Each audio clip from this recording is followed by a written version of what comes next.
और मैं ये संदूक जो है ये लेकर जाऊंगा। अल्लाह जाने इस संदूक में क्या है। हो सकता है कि इस संदूक में कोई कीमती चीज हो। सब दोस्तों ने ये वाली काजिम जट की वीडियो देख लियो। जिहदे काजिम जट एक संदूक लैके भाग वहिंदा ते साथ में एक कैरी डब्बा लैके भाग वहिंदा, लेकिन लोगों को ये नहीं पता चलता पे क्या ऐसी चीज़ इस कैरी मतलब कैरी डब्बे जो संदूक लैके जा रहे हैं, क्या चीज़ इतनी सिक्योरिटी है संदूक ते लाई गई है। मतलब उत्ते जंजीर बंदे गए, उत्ते ताले बंदे गए, क्या ये कोई पैसे हैं, क्या ये कोई सोना है। दोस्तों ये नहीं, जो लोग उन्होंने वीडियो देखने वाले ना उन्होंने ये पता नहीं चल रहा। साथ में उन्होंने ये भी नहीं पता चल रहा जे 2-3 महीने तू ये मतलब प्रैंक ना हो रहा काजिम नाल, क्या ये सच प्रैंक हो रहा या मतलब ये सारे मिल जुल के मतलब एक ड्रामा लोगों बना के विखा रहे हैं। इंशाल्लाह आज की वीडियो के विच ही दोस्तों मैं तुहानू दस्से क्या सच है और क्या झूठ है, ऐसी क्या चीज़ संदूक है।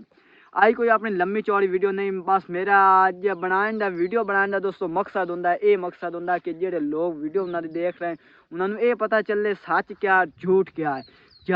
झूठ ਨੂੰ सपोर्ट करेंगे या सच ਨੂੰ दोस्तों सपोर्ट करेंगे, मैं ये आजमावना चाहता। होर मेरी कोई वीडियो मतलब कि कोई लालच, कोई पैसे का, कोई सबसक्राइबर का, कोई मतलब कि लाइक का कोई ऐसा कनैक्शन मेरा नहीं।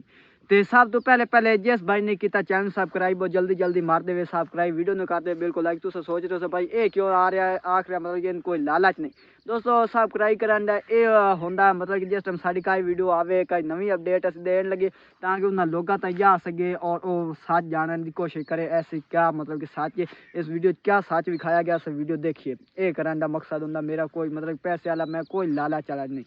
तो इंशाल्लाह चलो सब बातें छो तो लेके लोगों हूँ ये वीडियो तो इस तू क्लिक किया क्या है मतलब कि संदूक ऐसी क्या चीज़, कोई सोना निकलिया क्या चीज़ निकली है। लेकिन ये जेड़ा दोस्तों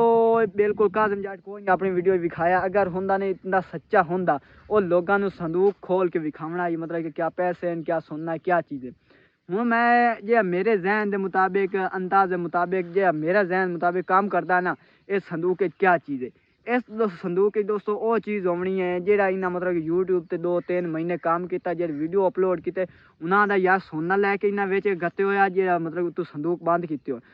तो या मतलब कोई पैसे जो उदू आए हुए मतलब कि पेमेंट आई हुई है यूट्यूब की या वो उन्हें कढ़ा के ये डाली हुई है, मतलब कोई ऐसी चीज़ होनी है जो मतलब कि यूट्यूब के जरिए आई हुई है, मतलब उसकी कमाई चाहिए जी ने 2-3 लोगों मतलब कि ड्रामा 2-3 महीने तो करके दिखाया। ये रास्ता मुझे कोई नहीं मिल रहा, तकरीबन 1.5 से 2 घंटे हो चुके हैं, मैं जंगल में ही घूम रहा हूँ, आगे मुझे कोई रास्ता नहीं मिल रहा। कोई सब दोस्तों ने हूँ यही वीडियो देख लो जिस कह रहा 2-2.5 घंटे हो गए मैंने घूमते इस जंगल चो मैंने राह नहीं लाप रहा, मतलब कि किदू जावना। दोस्तों जिन्नी कोई सुनसार जगह जिथे मतलब कि आवन जावन का राह है ना या होंदा मतलब कि अकेली जी जगह होंदा जिथे कोई राह नहीं होंदा, ये आखे आदे सरवा आवन जावन है इस जगह ते आमदे बिल्कुल लीका होंदियां बनी हुई, मतलब कि जिथों वापस जावन का रास्ता होंदा, लेकिन ये लोगों बेवकूफ़ बना रहे हैं। और दोस्तों जान बुझ के जो देहात के लोग हूँ जाना है इतने बिल्कुल जगह हूँ सड़क वगैरह तो इतने तुम नजर कहीं नहीं आ रही, लेकिन जे बंदे जावना उन्होंने पता आ बनना बनया ताकि लोग इस बनने ते आवन जावन लोगों का है इदू आमदे जाते वो लोगों जरूर पता होना। मतलब कि जहरी गल है जितों बंदा कोई निकलता है कोई ना कोई राह लाभ जाता है उत्थे सामने राह तक एक गड्डी राह लाई हुई उन्हें पता तो होना मतलब कि आया सामने लीका है इो राह जा रहा, मतलब कि जान बुझ एक जंगल इदू अं गड्डी बजाई बजाई इदू अं लोगों एक वीडियो अपने बनावागा जो 10-15 सेकंड की मान जाए तो लोगों मतलब कि मैं अपडेट दे दूँ आ मेरे होया आ मैं घर रहा, मतलब कि जान बुझ के सारा कुछ आप ड्रामा दोस्तों कर रहे हैं। जिस तरह मेले ते जविंदा जो देहात के लोग जिस टाइम मेले ते जाते उत्थे अक्सर एक होंदा छोटी जी कार च आए होंगे मदारी जे होंगे पता कोई तो नाम होंदा जो मतलब कि डीलिंग मारी रखते सांडे का तेल लाई लो ये वो इन्होंने वो चक्कर है जिन्हें ताई उस मतलब कि पहले अपने 3-4 बंदे खिला लेंदा हट के जो वहाँ मेले वाली सारी कट्ठी हो जाती है ऑटो अपना तेल शेल बेच के आंदा 50 रुपये की पूरी तुम लै लो इन्नी